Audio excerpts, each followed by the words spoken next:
አርእስተ ዜና የአመራሩ ቁርጠኝነት በፈጠራ በፍጥነትና በጥራት መስራት ለሁለንታዊ ብልጽግና መረጋገጥ አስፈላጊ እንደሆነ የብልጽግና ፓርቲው ፕሬዝዳንት ጠቅላይ ሚኒስትር አብይ አህመድ ገለጹ።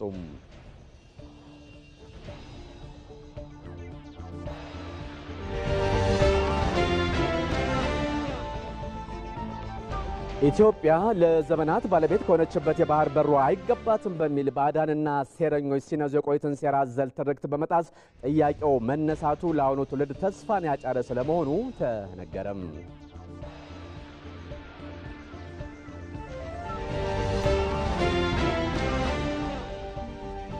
ኢትዮጵያ ከውጭ እርዳታ ጥገኝነት ተላቃ ራሷን ለመቻል የተለያዩ ተጨባጭ ስራዎች እያከናወነች ስለመሆኑም ተጠቆመም።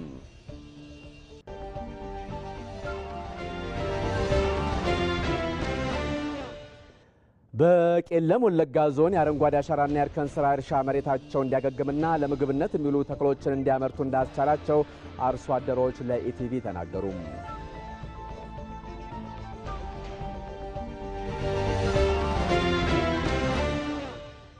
ከውጭ የዜና ምንጭ የአሜሪካ አየር ትራንስፖርት በቅርብ ጊዜያት ከፍተኛ መቀዛቀዝ ሊያጋጥመው እንደሚችል ተጠቆመ። በአሜሪካ ከበጀት ጉድለት ጋር በተገናኘ የተለያዩ የመንግስት ተቋማት እየተዘጉ መሆኑን ተከትሎ በአገሪቱ በርካታ የአውሮፕላን ማረፊያዎችም መስተጓጎል እየተፈጠረ ነው።